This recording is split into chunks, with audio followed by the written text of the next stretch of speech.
Assalamualaikum warahmatullahi wabarakatuh. Hari ini kita masuk pembelajaran perkembangan teknologi produksi pangan, tema 3G, subtema 1, kelas 3, pembelajaran 1, 2, dan 3. Oke, kita masuk pembelajaran pertama. Teknologi pangan menghasilkan berbagai macam makanan dan minuman untuk dinikmati. Dulu, orang hanya bisa menikmati susu sapi berupa susu cair. Namun, kini banyak produk olahan susu yang dapat dinikmati, seperti yogurt. Kemudian, teknologi pangan. Dalam kehidupan, manusia memiliki kebutuhan dasar berupa pangan, sandang, dan papan. Kebutuhan pangan merupakan kebutuhan akan makanan, sedangkan kebutuhan sandang dan papan merupakan kebutuhan akan pakaian dan rumah.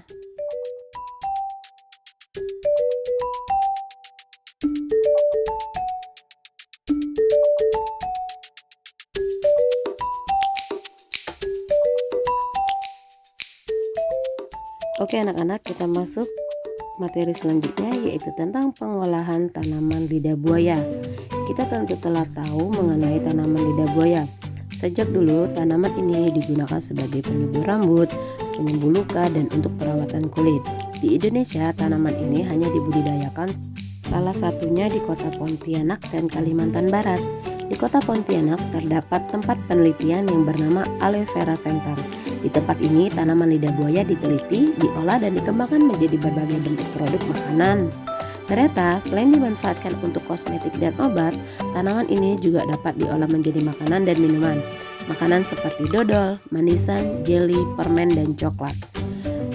Kerupuk dapat dibuat dari tanaman lidah buaya. Minuman seperti teh dan sari lidah buaya juga dapat dibuat dari lidah buaya. Setelah proses produksi selesai, tahapan selanjutnya adalah pengemasan. Pengemasan harus dilakukan sebaik mungkin agar udara tidak masuk hingga makanan dan minuman menjadi tahan lama. Bentuk kemasan juga harus menarik agar konsumen menyukainya. Masuk pembelajaran selanjutnya, yaitu tujuan dari teknologi pangan. Teknologi pangan dilakukan agar bahan pangan selalu tersedia. Bahan pangan harus selalu tersedia karena kita membutuhkan setiap hari. Umumnya bahan pangan yang harus selalu tersedia berasal dari hasil panen. Adapun waktu panen bahan pangan tersebut tidak tersedia setiap bulan. Waktu panen hanya pada waktu-waktu tertentu. Sementara itu kebutuhan kita akan bahan pangan tidak dapat menunggu hingga panen tiba. Dengan teknologi pangan, kita dapat memperoleh makanan dan minuman baru. Sebagai contoh, buah kelapa yang tidak hanya menghasilkan santan, buah kelapa dapat diolah menjadi berbagai makanan dan minuman. Tidak hanya itu, kulit pisang pun dapat dijadikan keripik dan kulit manggis juga dapat dijadikan obat penyakit kanker. Cara pengemasan dan pengawetan memudahkan kita untuk menjual makanan ke seluruh dunia. Seperti saat ini, produk olahan ikan bangsa Indonesia dapat diekspor ke negara-negara di benua Eropa. Untuk itu dikembangkan teknik pengemasan yang aman, salah satunya adalah pengemasan kedap udara yang dapat membuat bahan makanan menjadi tahan lama. Oke, kita masuk pembelajaran terakhir, yaitu teknologi pangan dan kehidupan nelayan. Teknologi produksi pangan hasil laut Indonesia harus terus dikembangkan. Teknologi tersebut sangat bermanfaat bagi pengelola tangkapan hasil laut Indonesia yang melimpah. Dengan teknologi yang tepat, hasil laut tersebut dapat dieksplor ke seluruh penjuru dunia.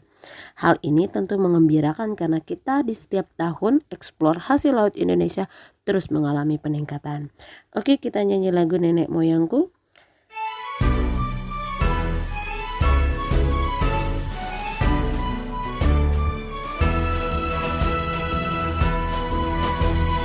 Nenek moyangku orang pelaut, gemar mengarung luas samudra, menerjang ombak tiada takut, menempuh badai sudah biasa.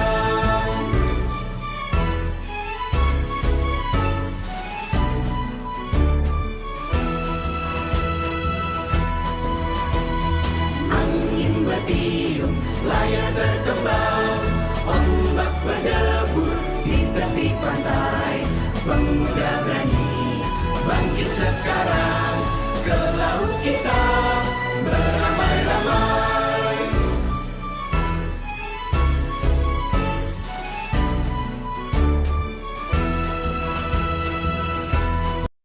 Oke, ini saja pembelajaran kita hari ini. Ibu cukupkan.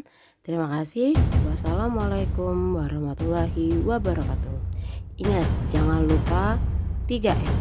Cuci tangan pakai sabun, memakai masker, menjaga jarak.